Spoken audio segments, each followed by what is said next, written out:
being in the police, it's a difficult job. Yeah. And has so many different facets.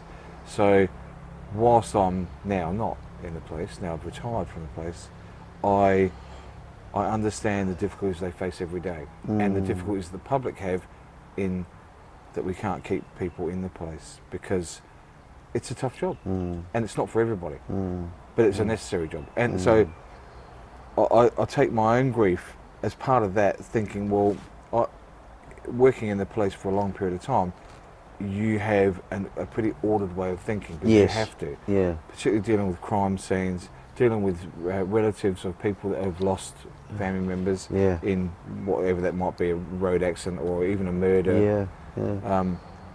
So in the police you have to remain objective, so you can gather evidence and gain an understanding of what went on and produce it in a manner that can be examined in a court, if you will, or by the coroner.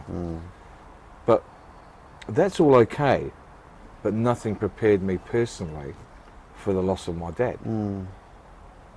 Because are you grieving now for that? It was 12 months ago. Well, I guess that's a difficult question. Yeah, I am. If I'm okay now. I mean, I couldn't sit and talk to you about this because I would cry. And I think you get to a point, there's a process you have to go through. And I, as much as I understand, you can read about these things, but until you experience it yourself, let me wind it back a bit by saying that in 2013 I lost my mum, who was, our family's a very close family, and my own personal family's very close too.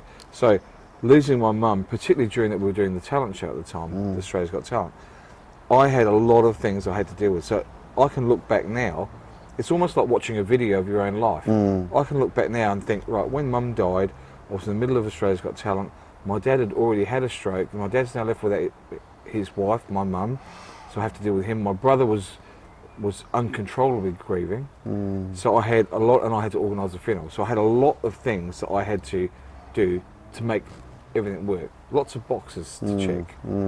So I had people to look after. Run the funeral. So I became that person. You took almost. over, It's not like I was a policeman, but people would say, because I was a policeman, I had the ability to put my own feelings aside and deal with what I had to deal with first. So, funny enough, when my mum died, like yourself, I didn't really grieve when Mum died. I had all these things, organised a funeral, Australia's Got Talent in the background. What am I going to do with my father now? He's had a stroke and now he lives on his own. How do I deal with that? So I put some things in I put some processes together to deal with what was going on in Dad's life and look after Mum's funeral and whatnot, and run the talent show thing. And then there was a point, I remember this particular night, I went to my dad's house, because we'd been sleeping at my dad's house after Mum died, but didn't want to leave him alone. And I remember being with everybody and kind of feeling like I was taking care of everybody, but then I walked out of the house, walked out into the front yard. I remember the night like it was yesterday, and I just started crying, and I was howling crying. And I think that release of energy, because I'd bottled it up so much, I was very close to Mum.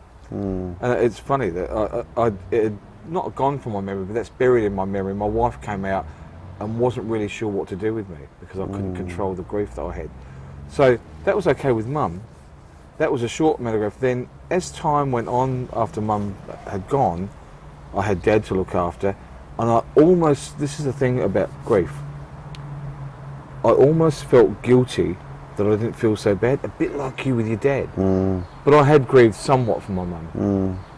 But I felt a bit bad that I wasn't crying and I wasn't upset. And I thought, well, why am I, when someone means so much to you, why can't you show an emotion about that person? You're sort of battling against your emotions where you think you should be more emotional, but you're not. Something like that. I think you feel bad about not showing, not feeling bad. An impression. You should feel bad about it. You should be crying about this. Well, one, I guess I didn't have time to a point, and there were times when I did cry about Mum, but as time gets on, you feel a bit healed and you think, people always say to you, remember the good times.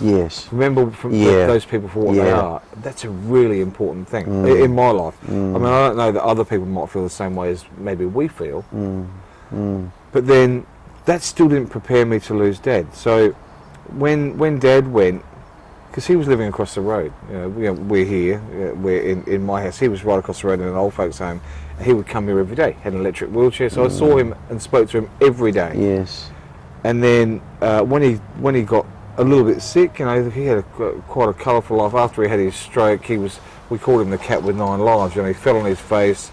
He got septicemia. He was really sick. His heart had a problem. He was in the hospital over Christmas one year. And still survived. We thought he was going to die every time we went to hospital, because he's in his 80s.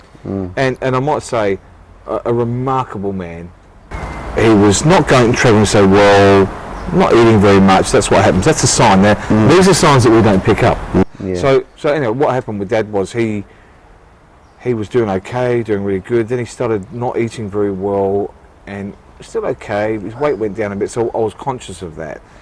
And I was running a conference for the police at the time, and I have a busy life. I was reviewing some shows for Cabaret Festival, and Dad had a couple of little trips to the hospital the week before he died, and that was like, he's having a bit of trouble breathing, wasn't so good, but they kept sending him home. So if they send you home, you think, well, that's okay. So then on the Thursday night, so that would have been the 15th of June last year, they rang me. They would always ring me if there was an issue. That's a good thing about old folks' homes. If they'll ring you if there's an issue with your family, they'll ring you straight away. Yeah. So they rang me. They said, Dad's going back to the hospital again. He's having a bit of trouble breathing. I said, okay. I raced back on my bike from the city, got to the home, just around the corner here, and he was still there. They were just putting him in the ambulance. So I sat with him and talked to him, and they put him in the ambulance. He was okay, talking to me like we're talking now. A little bit short of breath, but okay.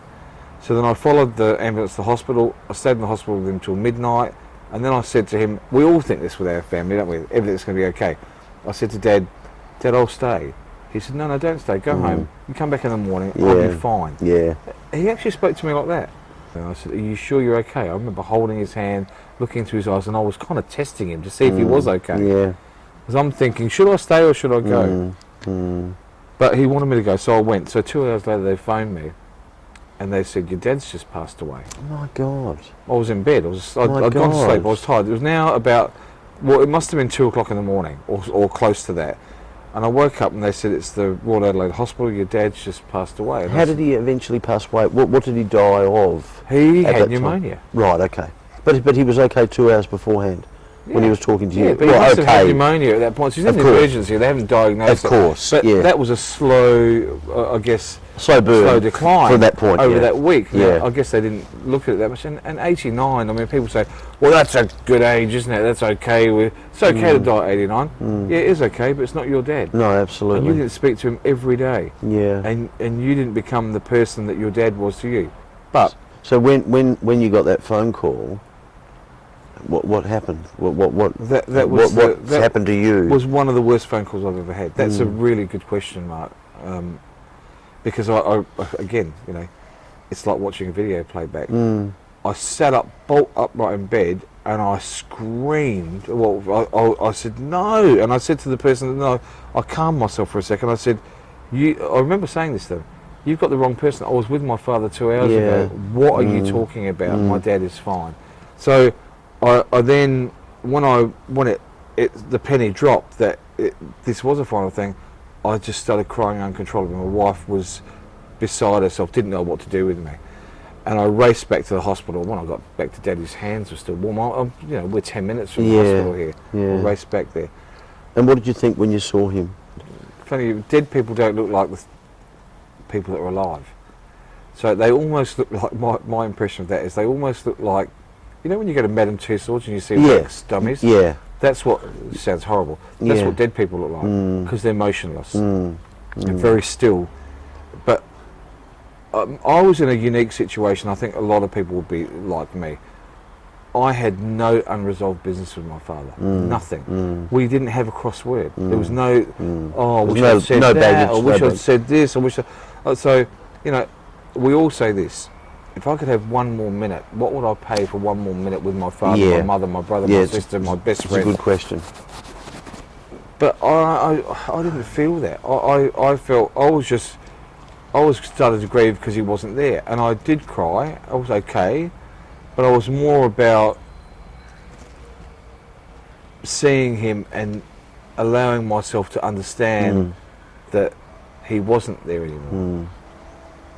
The worst of it was for me, I thought, well, this is okay, I can deal with this. But then I went back to work after 2 weeks, and I sat in my office, and I had been upset. And I think everyone deals with grief in their own way. Yes, yeah. And mine was quite unique and different. And I feel this, maybe that's part of being in the cops for a long time. I felt I couldn't pass my grief off to my family. So just explain, what do you mean by that? I couldn't rationalise it by saying, I mean, I cried at home, but I couldn't make them understand how I was feeling. I was just upset all the time. I was just crying. Yeah. So I couldn't verbalise it. Do you think you were depressed? No. You were sad for the loss of your father. I understand that. I do understand. I've had a lot to do with depression over the years, dealing with other people's depression, and certainly in the police and with other people I know. No, it wasn't. It's not a feeling of depression. It was a sense of loss. An intense feeling of loss. It's not like you lost your keys. Yeah. It's kind of my heart. It's, you know, isn't it funny? We sing songs. You know, I'm a singer. We sing songs about love and loss, and we sing it. There's always hearts involved. But inside my chest, my heart was hurting. Yeah. I had physical pain there. It would squeeze me up how bad I felt. So were you able to do your job? Well, that's the interesting part. So I was saying that. So I went back to work. And this is after 2 weeks? After 2 weeks, I went back to my work, sat in my office, and I was in a reasonably stressful environment, which I'm not saying that was problematic, because I was in the cops for a long time and I had a certain set of skills that allowed me to do that job, like we all have. But I sat in my office and I was working. I was able to do my job, but I was just sad, like a real feeling of sadness in the pit of my chest, and I would cry. So I'm not howling crying. I'll just be sitting here with you now. I'd be sitting not in front of people. Yeah. But I'd be sitting there in my office. I'd be typing something, and I would just have tears streaming down my face. And it wasn't something I could stop. Wow. My boss came and saw me. He said, "Look, you're not doing very well here, right?" And then I really. So he noticed it. He was great, and that's one good thing about the cops. Real team environment I worked in. They knew me. They knew that my mother was Irish, so we're emotional people. But when he said, "You're not doing so well," it was like someone else would, okay, let's push the start button. Let's go from just being teary to really crying. And he said to me, so I was in a quiet place with him, and we're good at that. We're good at that in the cops. Some people say we're not. We're good at looking after our people when you've got the right people. My boss was a great guy. So he said to me, "Steve, I think you need to go home. Take some more time. You're clearly not over this." So, were you able to do your job well, though? Well, I mean, like, were you sort of? Yeah, well, no, I was okay. You weren't spinning the wheels on your job. No. I was fine with that. But you were just struggling. It was just the emotion. Yeah, I was able to do my job, and I had to do my job because I worked in an area where, I'm not going to go into that today, but I worked in an area that could be very complicated. And could be very dynamic. Yeah, no, so I had to be able to perform. Yeah, of course. Yeah, I could do that. Yeah. I could go out in the street and do my job without crying, but I'd find in a quiet place, I'd sit down, and the memories would flood of actually the sense of pure loss. Yeah. Would come to me in waves. People talk about waves. Emotions come in waves, and those waves would overlap each other. I couldn't get out of it. Yeah. So I went home, and then for another 2 weeks I went home. That's 4 weeks now since Dad's gone. I thought, what am I doing now? So I still wasn't doing so well, and so I said to my wife, I think we need to take off. I feel the need to go and see my other family, my dad's brothers and sisters, and be kind of a representative of my father to them, to say because they've lost a brother. Yeah, of course, yeah. And an uncle, whatever. So I said, well, let's go to England. I just need to get away. So sometimes I think this is a really, really good thing for grief. Disconnect yourself from a situation where you have to deal with everything except yourself. So I had Yvonne with me, my wife, Pillar, like stood beside my family were great, my kids. But funny enough, my brother, who's normally an emotional wreck, when we lost my dad, he became this strong guy. And I'm thinking, I was almost cross with him because I thought, you're an emotional wreck, you cry at the drop of a hat. Dad's dead, you're not crying at all. Bit like you, nothing. There was no tears. And I think part of that was because I was suffering so much from grief. I was really, they could see I was suffering. Because I would wake up in the morning, I'd wake up out of bed crying. I would go to sleep crying. It was that bad. That sounds unreasonable, doesn't it? Does that sound No, it doesn't. unreasonable? Not that at all. I was just thinking, yeah, no tears for me with Dad, which I said earlier. The only time I ever cried with Dad, after he passed away, was when I got the bill for the funeral. It was really expensive. Outrageous? It was just over the top. What, you didn't think about digging a hole in the back garden? No, and we probably, in the end, My cat's buried in the front garden. we wanted to save cost. We probably should have had a casket. But anyway, it doesn't matter. So the long and the short of that was I decided to go away and see family. And we went to Norway and did a lovely cruise in Norway. I just felt I needed a release. But the key to this was, before that, I thought, well, I'm going to go away and I'm going to see Dad's family. I'm still not dealing with this. I said to Yvonne, this is not getting any better. I said, I'm going to have to go back to work at some stage. I can't keep taking time off. But I decided I'd take 10 weeks off work. Wow. I've already been off 4. Wow. Lots of long service leave. Yes. So I thought, I'm going to just take off for 10 weeks. And we'll go to Europe for 6 weeks. We'll come back. We'll do this. So before I went, I thought, well, there's no point in going feeling like this, feeling as bad as I do. So I thought, rationally thought, if I wasn't me, what would I tell me to do? And that was, I discussed this with a friend of mine, and they said to me, why don't you go and see a grief counsellor? And I thought, I am a grief counsellor. What do I need to go and see a grief counsellor for? I mean, I've done that my whole life. I've been the guy that people come to when they've got problems. Well, and that's a nice feeling. That's half the problem, though. Yeah. In the end, I'm sure that'll be half the problem. Yeah, maybe. Because we want to help others. We don't help ourselves. We don't help ourselves, and in the end, we can't help others as well as we should be able to, or that we would like to, because we're not helping ourselves. So, look, picture this. I'm not going to name this person, but it's funny, right? So, I decide I'm going to go see a grief counsellor. I'm not going to name the person, but I'll describe the person to you. So, it's over in Unley Way. So, it cost me $160. Now, I'm cross about that already. I'm thinking, why am I wasting $160 to go and talk to some peanut about my dad? They know nothing about my family. Why would I bother? I thought, okay. I think a lot of people have that view. It's until they get there, and then if it works, it's okay. It's like when I decided to quit smoking. My friend had been to a hypnotist, and I thought, what a load of nonsense. I went to the hypnotist. I think it was $100 a visit. I went the first time. Went to the hypnotist, and he went, woo, smoking's bad, smoking's bad, don't smoke. I went out and had a cigarette on the way out. Yeah. As I couldn't light up quick enough as I was leaving the hypnotist. I went back there 3 times. After the 3rd time, and I should refer you to this person. Well, I think you told me about this. I came home after the 3rd time. I thought, what a load of rubbish. This has cost me $300. I could have bought 5 packets of fags for that. Yeah. Came home, had my cigarette. I only had 1 in the packet left. Cigarette, I put it out. I never had a cigarette. Isn't that interesting? Isn't that, wow, yeah. So it kind of worked for me.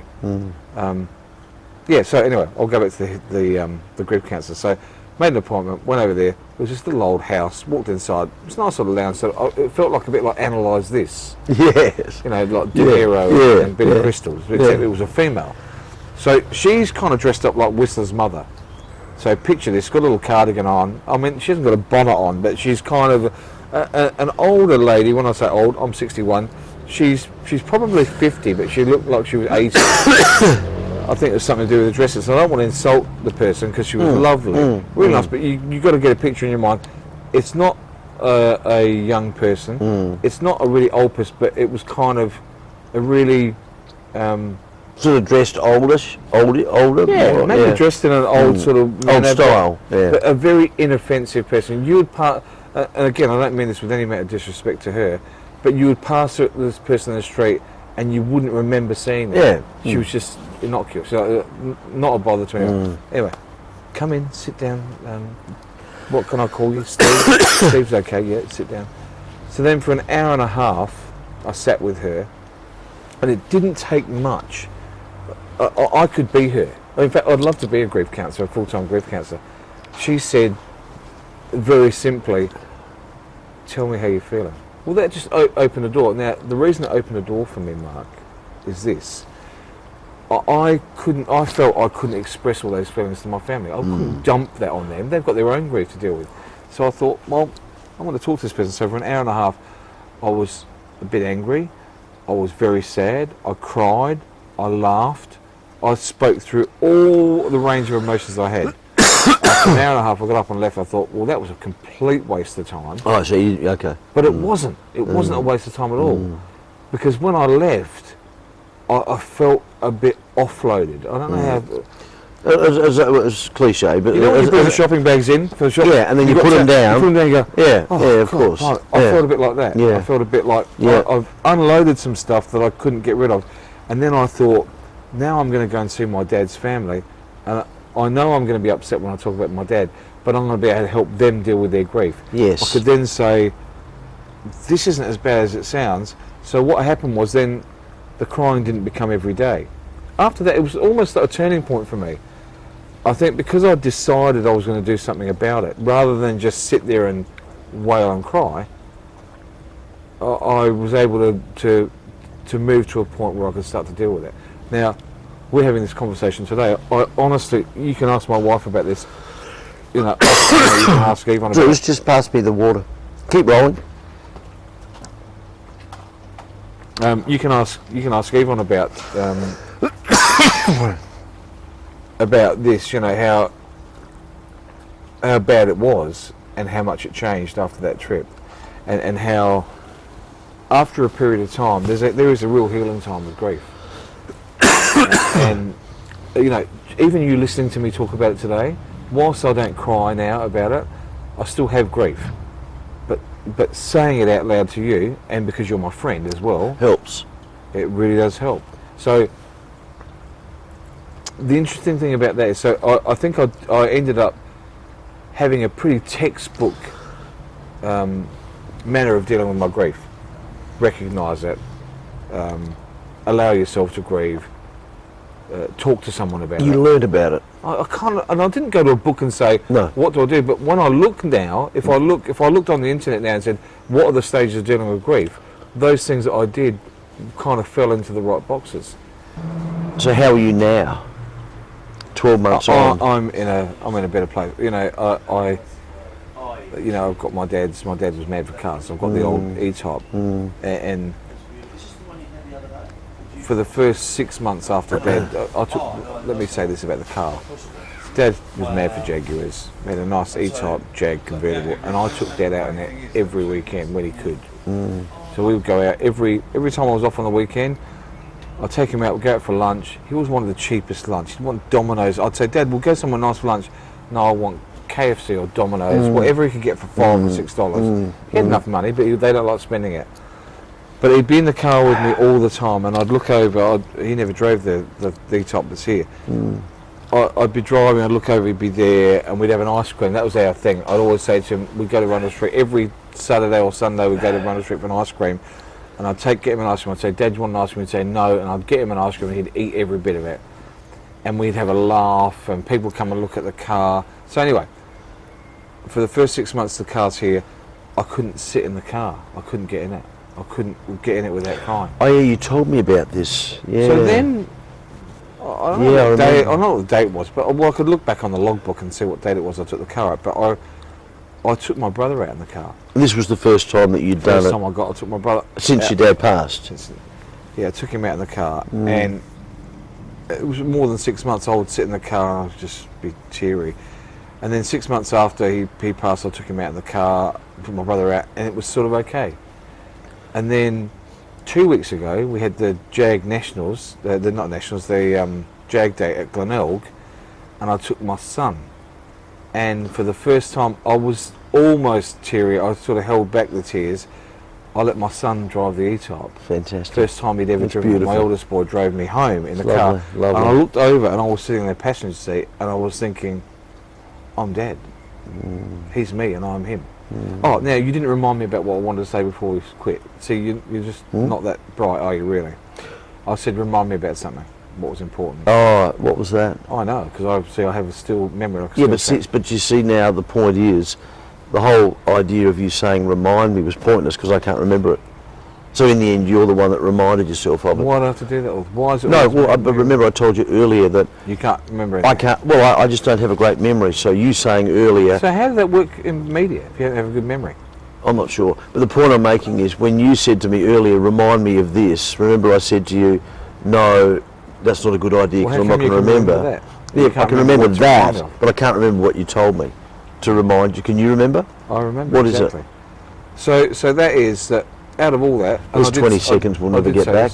I did say this is that I decided that. So I drove the car, took my son. I decided that I was going to take my children and their partners, and my wife, myself, my brother, and his wife to Sri Lanka, where my father was born. Yes. And I had been there, and I'd been to the house that my dad grew up in, one of 6 kids that had a 2-bedroom house, tiny little house it was, in what's called Colombo 6. And what I did was I walked them through what my dad's life looked like as a young man and how he lived. I took them inside the house that he lived in with his 5 brothers and sisters, and I took them all around the country to understand the culture of Sri Lanka and what it's like and how gentle and warm the people are and what it would have taken my father if he did it today, what it would have taken him today to leave Sri Lanka and go to live in London, how difficult that would have been. So I wanted to give my kids a sense of understanding that, and I say this to my kids, that everything matters, everything. So what you're talking about with your father about, like, you didn't grieve in the way that I grieved, but what I'm trying to say is our parents and our parents' parents and all of those that come before us make us what we are today. Yeah. So I really made my kids understand that.